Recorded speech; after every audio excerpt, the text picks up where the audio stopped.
So, back to that amazing introduction I was trying to give you a minute ago. This woman does deserve a double introduction, however. She will always be the voice that all of us hold back. So, are you ready to rock your brand? Are you ready to stand out beyond the crowd? She's a powerhouse from Jacksonville, Florida. And she will take you to the platinum standard. Everybody welcome Melissa Marro.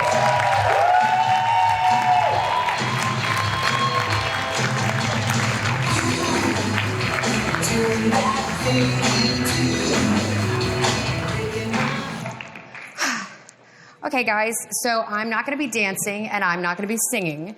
So if you were expecting that, you will be sadly disappointed. You can catch me on the radio every Monday at 9:30 a.m. Eastern Standard Time on Facebook Live if you want to see me do that, but I will not be doing that here. So what I'm most known for, aside from what Jonathan said as far as me being the voice that nobody wants to say, I'm usually the one to say it. It's true about me, and some people love that, and some people don't. If you don't know me, what you will learn is that I am very much a straight shooter. I say what I think. I don't have much of a diffuser on that. It's just kind of how I'm wired. So it's not ever meant to come across as mean. It just is like literally what comes out of my mouth. The good thing about that is I can usually kind of cut through. Is it okay if I use a little bit of curse words? I try not to. But will anybody be offended by that?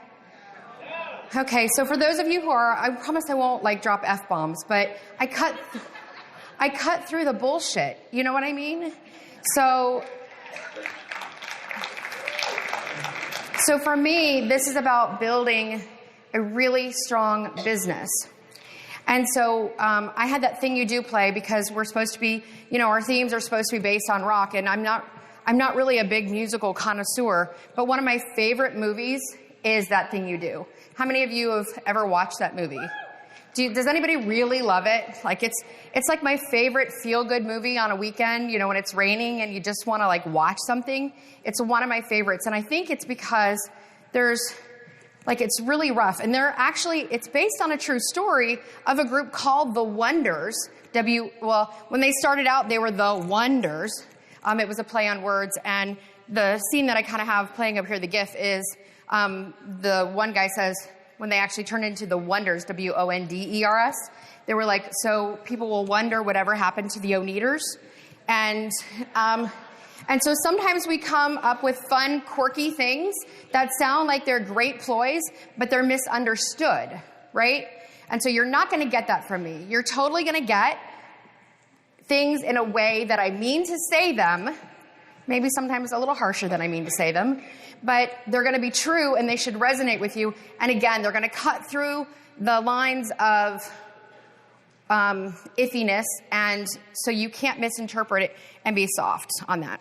So we're going to be, don't be a one-hit wonder. We're going to give you the hit marketing singles for the long play. And for those of you who don't know what an LP is, that's the long play version of a record as opposed to a single. An LP is the big one. So that was my play, all right?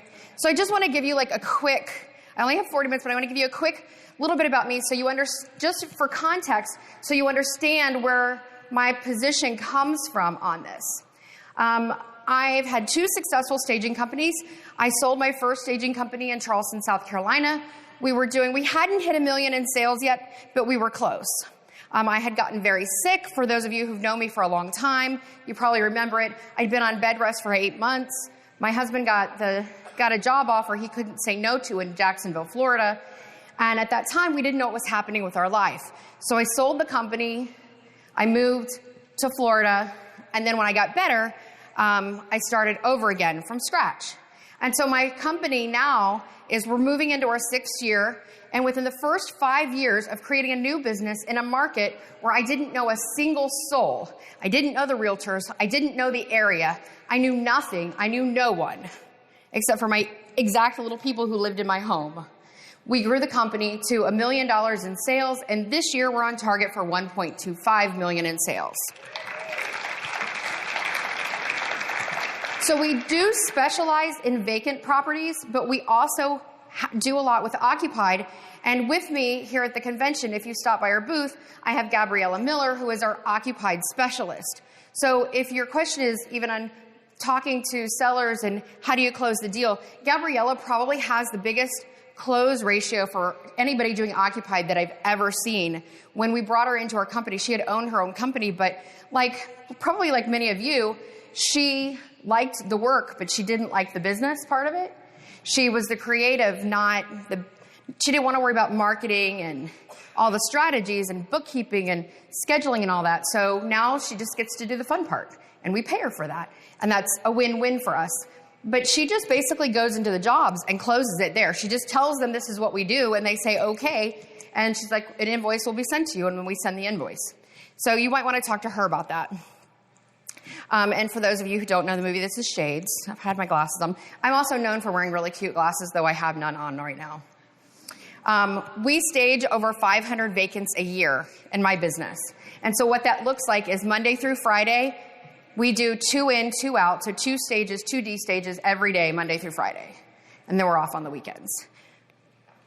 And we do not specialize in luxury. My company's only 6 years old, which is what I said. Okay, so what I want to focus on for this is my tactics are always about marketing. And for me, what I believe has always been true of my business, but it's really how I see the future of not only this industry, but most industries. It's the way the trends are leading. If you listen to anybody who's in marketing trends, education is the key. You must teach your customers how to use you in order to get the maximum benefit. And when you do that, you will turn them into stark raving fans. For me, our position, we don't do quotes. We do our pricing based off of the list price of the house. So I never have to go give a bid.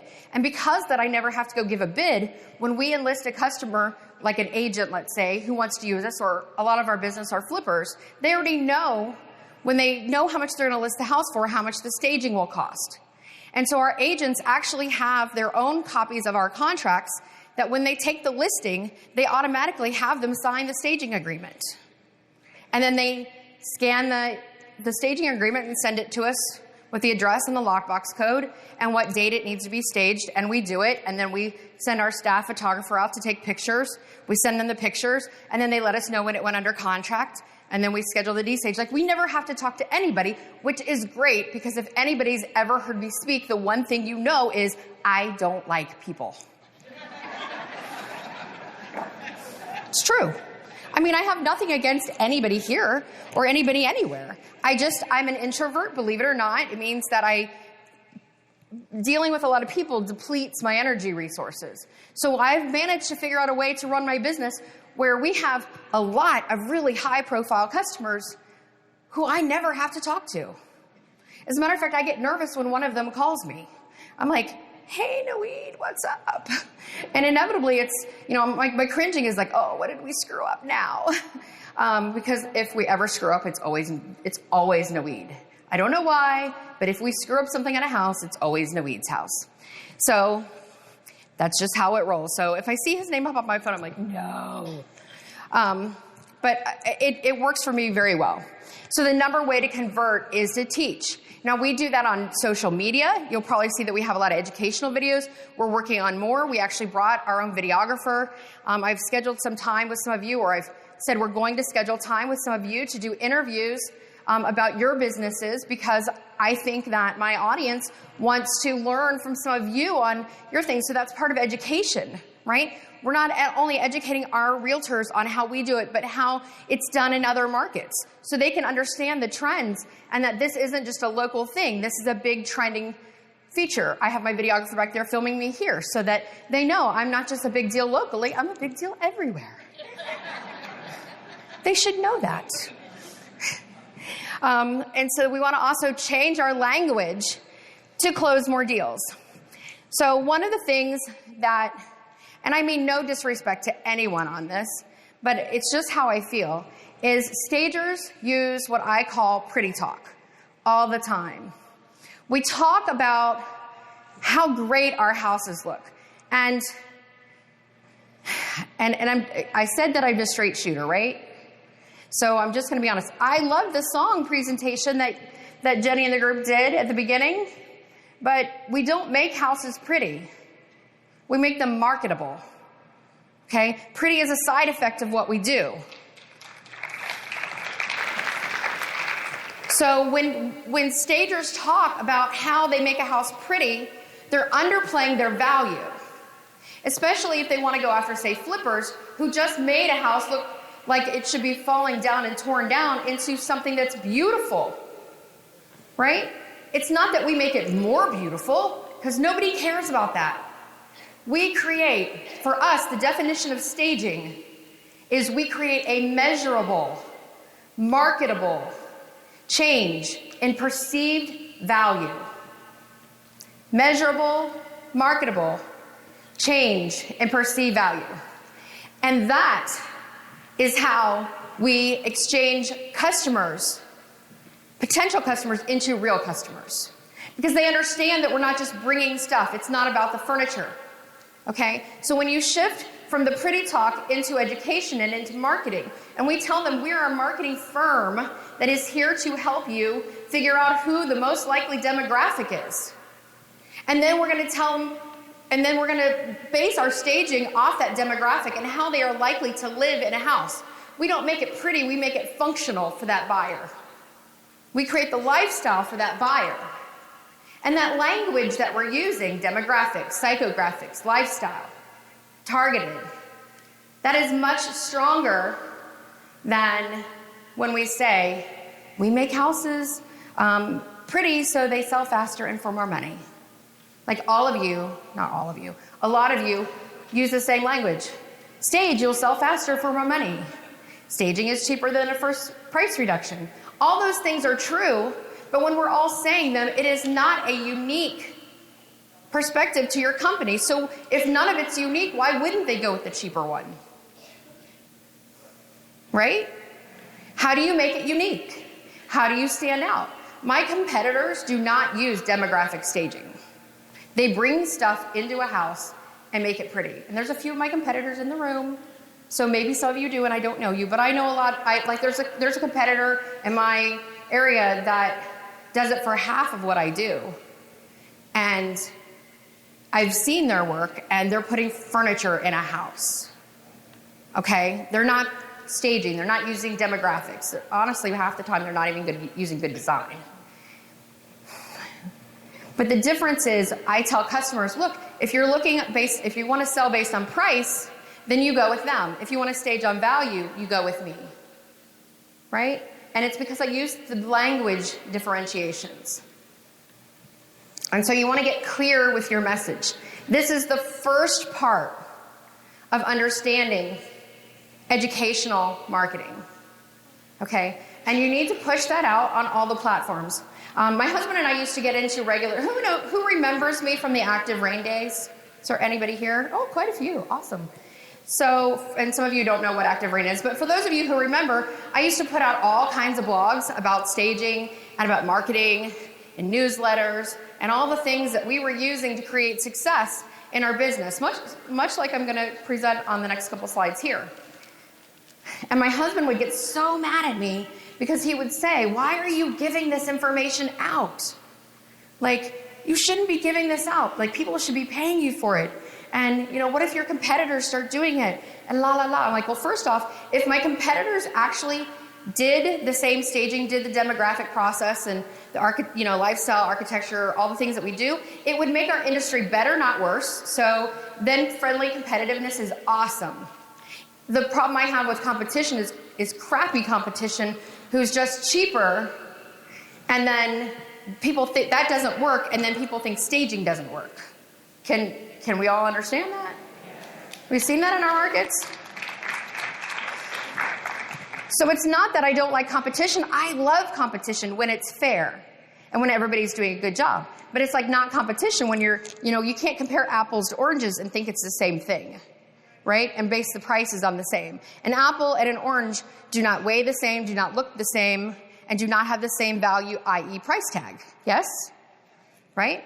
So we need to understand how to clearly differentiate ourselves, and we need to push that market out. So I used to push it out through Active Rain, and my husband got upset, and I'm like, look, I can give out all the information in the world. Chances are they won't do any of it. Truth. And if they do some of it, they're not doing all of it. So again, still have the competitive advantage, even if they're in my market.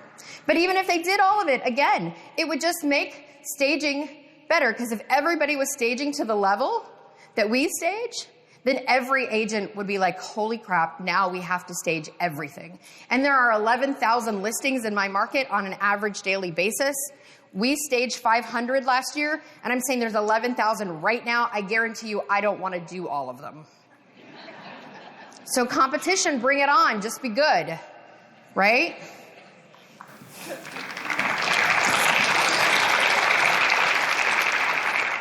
See, in my market, I kind of get a bad rap sometimes, and I'm sure none of my competitors would say that, but I kind of get a, because I am so, just say it like I mean it, a lot of times people just think I'm mean or bitchy. And it's not that. I mean, I can be bitchy, certainly. I've got a snarky attitude for sure. But I'm also willing to sit down with anybody and help them out. As a matter of fact, there was a competitor that I saw on Instagram. She's great. And then I heard through the grapevine from from an investor who I'd kind of been courting for like a year that he was using her. And then he told me why he had been using her instead of us. And it was because she was half our price. And so she was like $1,000 for a stage. And I was like, what? And I know some of you are thinking $2,000 seems low, but understand my market, the houses are $150,000. So $2,000 on a $150,000 house is still an investment for people. So don't get all hung up on the numbers, okay? All real estate is local, right? And so I know my local market. But her work is really good. And I actually messaged her on Instagram and I'm like, hey, can you come have coffee with me? Can we go meet at Starbucks? And she's like, yeah, what's up? And I sat and I said, you understand that price range isn't sustainable, right? Like, I understand that the company you used to work for charges that.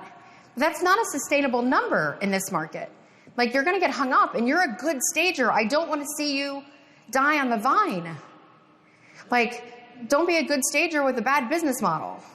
Be a good stager with a good business model. Like, I'm happy to have you as competition. Just don't undercut the market because you're good. I don't want to see you go out of business.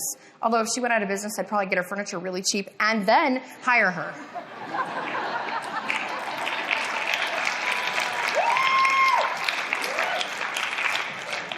So maybe I do. No, I'm just kidding. I don't. She's really good. So again, change the way you look at things and really understand in your mind. Stop thinking that your business is about the decor. And when I teach continuing education classes for realtors, which I do on a regular basis, I bet decor doesn't, I teach a 3-hour class, I bet decor doesn't come up twice. Probably, I mean, maybe at the beginning when I tell them we're not going to talk about decor, and at the end when I say, see, did you notice we didn't talk about decor? Right? Because staging isn't about what you bring in. It does make a difference what you bring in, but what you are is you are looking to see how the house works best for the buyer most likely to purchase it.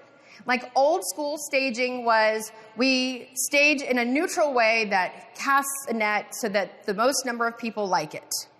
New school staging says, we figure out who's going to buy it, who the most likely participant is based on architecture, based on demographics. And then outside of that, once we've got that nailed down, then we stage based on psychographics and lifestyle.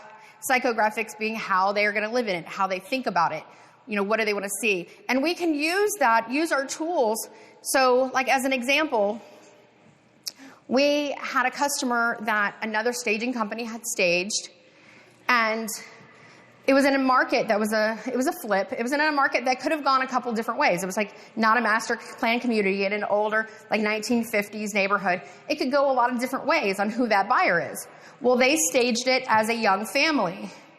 So first-time home buyer with a young family. And so like the rooms were the kids' rooms and stuff like that.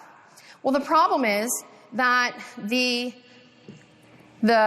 house had a door in one of the, like it was a 3-bedroom house, one of those bedrooms had a door that went out to the carport.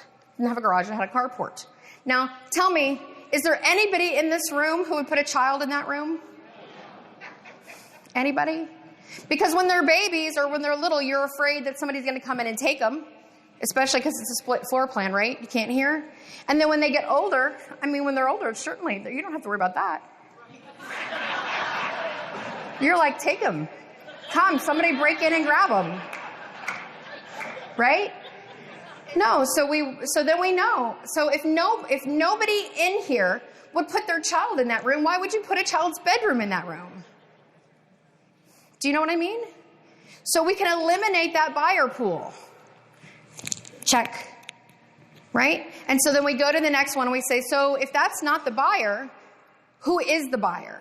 Right? And then you dial in the buyer and then you stage based on that buyer. And that's the difference between putting furniture in a house and staging, in my opinion. It's creating a measurable, marketable change in the perceived value. Right? There's another neighborhood by us that's pretty much all family oriented. Everything in it's about family. But the age range in there is mostly high school because it's got the best school and they've got like lacrosse and blah, blah, blah. Okay, so, but there was a house that had, there are good middle schools and there are good elementary schools, but again, they'd had a stager and it didn't work. They have a tiny backyard. I'm like, well, why are we staging for the elementary school? Why don't we stage for the high school and college coming back? Because when young kids are in the house, they want a yard for the kid and the dog. But when they're older, they're like, yeah, that's for us. And they do nice luxury outdoor living. It's Florida for us, right? And stage it to like having a bar in the dining room and things like that so that it's more adult oriented. And guess what? It's sold in a week. So this is why people in my market may not like me, because I call these things out. Like, this is the difference. But understand that in your market, you should be that difference. Because if you make that difference and you can show how you are different than others and you can change your language, you will rule your marketplace. I was commenting to my daughter yesterday, who's my 22-year-old daughter, who's currently running our $1.25 billion company while I'm here, and I don't have to check my emails, although I checked them yesterday, and it was like, we had one builder like send us an email with like, here's 5 houses, and another agent's like, here's the contract for staging, when can we get it on? And then like somebody else is like flipper with like 3 houses. And I'm like, what did we get? Like 15 houses yesterday? You must be going crazy. But see, I can do that. I have good people behind me, but I've also set the standard in my marketplace that I don't have to give a quote. How many of you would love to never go on a quote appointment, on a not a consultation for an occupied, but a vacant, where you go out and you give them a price and they're like, oh, that's too expensive. Oh, I had no idea it was going to be that much, right? Right? So instead, like before, now it's not to say we never meet customers in the houses, but it's to say when we get there, they already know how much it costs. It's on our website, and we've told them in advance before we step foot in that house. The price is not the objection. Now it's just selling them on the service. Wouldn't you love to never have price as an objection again? Right? And that's how we function. And so to do that, you also have to develop your pipeline. And so you have to create a system, and then you have to follow it. That's the hard part. Because how many of you are solopreneurs? Like your business is run by me, myself, and I. Right? So when I started my business, and my father-in-law, I would talk about our company, and I would say we, we, and my father-in-law was like, "Who? I thought it was just you. Who do you have working? When did you hire people?" I'm like, "No, it's me, myself, and I. Like, we are in this." Right? So I don't say I say we, and I have from the beginning because I knew I wanted something bigger, and so I had to say we. I mean, it is. It's a joint decision between me, myself, and I. We all have to agree. If all of us can't agree, we can't do it. It really gets crazy when, like, me and we just don't get along. You're laughing, but you're laughing because some of you know it happens. You have this one over here going, yeah, do it. Yeah, do it. Take it. You have this one over here going, we don't have money to buy furniture. What are you thinking? Yeah, we'll figure it out. We don't have money. No, right? So creating the systems will also let you know when something is good or bad, because if you have the systems in place, then when you have to make a decision, your systems will tell you whether it's a good decision or a bad decision, because your systems are based on where you want to take your business. And if you know where you want to take your business, then the decision is easy. Does this move me towards that goal or away from that goal? Do I want to take a redesign job? It's a lucrative redesign job, but I want to have X amount in staging and I want to be focused on this. Do I want to do that? Well, maybe I don't. Maybe I want to turn down that job or refer it to somebody else because it's not taking me to my goal in staging, right? It's taking time away from that I could be marketing. Sometimes you have to be able to say no to the money because more money will come when you say no to something else and you get focused. And so the next thing is farming. I love farming. Not with a hoe and a rake and not in the sweaty heat at my laptop. Okay, so when I first started my business in Charleston, and then when I first started my business here in Jacksonville, so one thing I think, oh, did I lose my mic? No, it's still there, okay. Thought I threw it off my head for a second. So one of the things that I recommend is that all stagers find a way to get MLS access. It's incredibly hard to build your business at any given pace without having access to that. And so I do group mentoring, and I've been working with one of the girls on the call for the past month or so and talking about this and giving her different ideas on how to get access to MLS. And she finally took me up on one of the suggestions of talking to an agent that she works with, that she does a lot of business with. And she approached him about getting an assistance license for access to MLS because it costs like $35 a month for that. And with that, she would help when she ever had a customer contact her that was not already associated to a realtor. She would refer that customer to that agent. And he liked the idea so much that he actually is paying for her access to MLS. And so now she has access to MLS to look up all the market data, all the statistics, all the vacant houses. And so she can farm it using that. And so our farming process, we have a couple different farming process. I'm going to focus on our 3-step email. And I think most of you will appreciate this because this is really about working with the business you already have. And so it goes kind of like this. This is just a summary. It's not the full language. But when we stage a house, and it goes online, we get on MLS and we look for all of the houses that are for sale in that neighborhood that meet the criteria that we want to farm. So if we staged a vacant, we're probably looking for vacant. But we could also, since we have an occupied specialist, look for occupied. But we send an email that sounds something like this. Dear Mr. and Ms., or Dear Agent, I just wanted to let you know that we just staged a house on 123 Main Street, and here are pictures of it if you'd like to see it. I know being an agent that's working in this neighborhood, you're always interested to see the new competition. Let me know if I can ever be of service to you. You know, thanks, Melissa, whatever. That's just a summary, right? And so I can tell you we almost never get anything back from that. But we kind of then make a little spreadsheet of everybody that we've contacted for that house, okay? And then the next step is when the house goes under contract a couple of days later, right? Because that's how it works, right? Then we go to that list and we go back to MLS and we see which houses on that list are still for sale. And guess what? It's usually a lot of them. And then we contact them and we say, you know, hey, Susie, I noticed that the house that you had listed last time I sent an email when this one was staged is still on the market. Ours is under contract. Yay. And here's the photos if you'd like to see them. Sometimes I get an email from a client, but usually not. Okay? So these first 2 steps are just planting seeds. Okay? Well, the third one is fun because when you go to the third one is actually when the house closes, right? And you can share what the house sold for and in how many days and how much above market that it is than others. Like if, making up numbers, houses are $100 a square foot in this neighborhood and you sold for $104 a square foot, right? That you can add that data to that email. And you kind of say, hey, Susie, remember when I sent you that email that we listed the house and then it went under contract? Well, now it's sold. I see yours is still on the market. Did you know that we, on average, this is our sale dates. This is how much more money we can earn from clients. Here's the data from this house. We'd be really happy to talk to you and see how we can help service your customers, right? And then we get usually at least one phone call or email, if not multiples. And we usually get the job out of that. Well, the nice thing about that is we're using that business, but then we're working in that neighborhood again very quickly. So what happens next? Anybody guess? We go back to that list, we send the first email, and now not only did that house sell, but now we have another one that's for sale, right? That we've staged. And it kind of continues along that pathway.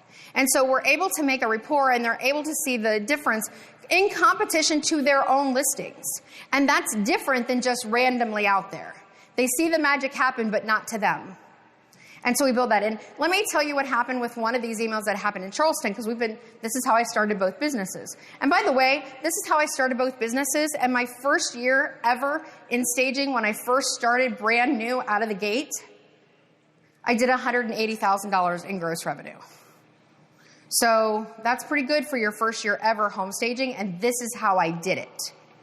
Okay? It's about working the systems on what you have. So we had one that we did, and we kept going with them, and they wouldn't stage. And then I made this flyer about the difference when theirs finally sold, and it ended up that on a $300,000 condo that it cost the seller like $48,000 not to stage, when carrying costs and price reductions and final sale prices and all of that were involved. And then I sent that to the agent that I'd been hounding. And it turned out she was part of a relocation company. And then we got hired by the relocation company to stage all their vacants. See, so sometimes things that don't seem like they're working out do. You just work the system. And then we do newsletters. I will say my first year, I'm running out of time. So my first year, I did $100,000 on email newsletters. And we continue to do them to this day. They're a giant source of potential revenue. And even if I don't get responses from those specifically, what I do get are I get referrals, because somebody in an office will come and say, hey, do you know a stager, to other people in the office? And inevitably we'll get referred because somebody will say, oh, we get so-and-so's, we get Melissa's newsletter, we get Rave's newsletter, so here's their information. And then we'll talk to the person who called us. We're like, oh, well, who referred you? And they'll say so-and-so. And we're like, I have even no idea who even so-and-so is. Like, they've never worked with us, but they get our newsletter. And then again, through social media, like you'll see that we have, like on our booth, if you see that we've got the sold in one day, like we pop those out. We get testimonials. We do educational marketing. All of that kind of filters through and funnels to develop a pipeline so that our customers, one of my best customers that I have, he is a flipper, and I was staging for another flipper, but I would always put these things out on Facebook, and I would put out who the flipper was, and I got a call one day, and at the time he was the number 9 realtor in the state of Florida, and also a flipper. I'm sorry, the number 5 realtor in the state of Florida, and also a flipper. And he called me, and he's like, so I'm Kyle Paskowitz. You may not know who that is. I'm like, oh no, I know who you are. But I would never call him because he's like so big, he's just gonna you, right? And, like they're always the ones who know everything and don't need you. And he says, so I see that you stage houses. And I'm like, yes, I do. And he says, I see you stage for Cameron Gaskill. I'm like, yes, I do. He says, well, Cameron was one of my clients. I taught him how to do this business, and I can't have your houses looking better than mine. So here's 10 contracts for you. When can you do them? And now we continue to do about 10 a month for them. Every month for 4 years now. And he refers us to everybody because everybody wants to know who's doing the number 1 in town, right? And now we have most of the big flippers in town. So now, of course, we're the go-to. So new flippers come to town. They're like, and he does a lot of hard money. So he tells anybody that he loans hard money to for an investor that part of the hard money deal is they have to stage it with us, because then he knows he'll get his money back fast. And then we also do broker open houses and we only really do this when we have a higher end house and we're trying to seal the deal and they're like, $8,000 for staging, that's a lot. And again, our market is a lower end market, so $8,000 is a lot in our market. And so like $8,000, that's a lot of money. And then Jessica, our sales manager, will be like, well, we could add in a broker open. And somehow that broker open seals the deal, and they end up staging with us all because we're willing to do an open house. And we're not even really doing it for them. And we are. The people come and see it. But really the advantage is that we have brokers coming to see our staging work in the house. And then we report on the sales later because we have all their data to say, by the way, the broker open that you came to, well, it just sold in 4 days. And this is a $750,000 house, you know, and you think $750,000 houses take at least 30 days to sell. They don't if they're staged. Can you see how the systems work for you when you work the systems? It's like, yay, fun. Okay? And then we enlist other real estate professionals because things like broker open houses are expensive. So then we work with other professionals like title companies, pest control, just a variety, you know, everybody that works around real estate. And we say, hey, we're going to do this broker open. Would you consider sponsoring the food? And then you can come and meet the brokers as well. So now we don't have to pay for food for the open house, right? And they're going to send that information out about the open house to their database. And we're going to send it out to our database. And now we have somebody else helping market our open house to get more agents to it. Are you getting it? Is it sinking in? Great. Okay. Ooh, I've timed this pretty well. Okay, so I haven't given you the full information on everything. So I told Jenny that I know there's only 5 slides in my presentation, but I promise you I can talk for 40 minutes on 5 slides because the average is like 1 minute a slide. And I'm like, So we have a website set up called Just For You Guys. I set it up last week, Just For You. If you go to Staging Wonders, W-O-N-E, like the Oneaters, stagingwonders.com, and put in your email address and your name, then you will get an email automatically downloaded to you with the actual text, copy-paste, that we use for farming. We will give you all of our setup and data, how we do broker open houses. It's actually pulled out of our procedural manual for you to download so you can figure out how you can replicate this in your market. And we also included in there a download out of our procedural manual on how to do farming when you haven't staged a house. And so this is basically when you have the access. You can do it on realtor.com too. But when you have the access that you can go and look for houses that have been on the market for 30, 60, 90 days, that not in a neighborhood you've staged, but you can start contacting them in the actual copy-paste language that we use to contact them to start feeding that pipeline as well. The key to having a strong business, the key to having a schedule where we stage 2 in, 2 out every day, Monday through Friday. Okay, some days it's like 3 in, 1 out, or some days it's 3 in, or 3 out, 1 in. You know, it varies, but it's 4 houses a day pretty much every day. Then the key to that is building that pipeline, and this structure is how you build a pipeline. You don't build a pipeline by having a really good thing happen and then, oh crap, now I got to go find some customers. You have a system in place so that your calendar is always, always full. Okay? So you just want to, again, we're not trying to sell you anything, but you can go there and get that. Because I think it's important if you're hearing something like this, that you have the ability to go back and do it. Okay? So I really want you to go in there and be able to do this farming and create a system. And the thing is, it really is easy because if you have a day when you're not doing anything in your business, you're not staging, you're not shopping, you're not in parties, or you went to a broker open earlier, or you did an open house or something, and then you come back and you still have 3 hours of your work day, this is not to go in, let me catch up on the laundry today. No, if you're a full-time stager, you work at least 40 hours a week. And in that time where you have nothing planned, then you sit and farm. Okay? You should technically have it structured into your business, where it's not when I have 3 hours, it's on Wednesday, I'm doing it from this time to this time. Or if you're doing business every day, there should be somebody doing that every day. But at a minimum, when you are doing nothing, this is when you do it. I personally, because I'm a night owl, love to do this at like 1 o'clock in the morning. My team will always be like, why are we getting emails from you at like 1 a.m.? Do you sleep?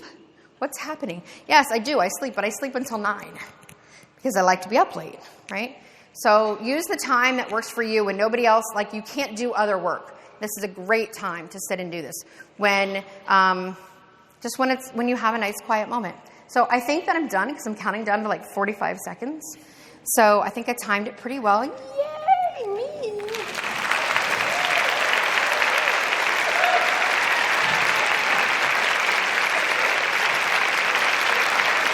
Thank you. All right, Melissa. Woo! And you have a little gift for you because, after all, you did just get a standing ovation. So, everybody, can we have another round of applause for her because she's on our way. And we're going to present you with this 2019 Speaker Award. Thank you. Thank you. Yes, absolutely. Excited. Thank you, Melissa. Thanks.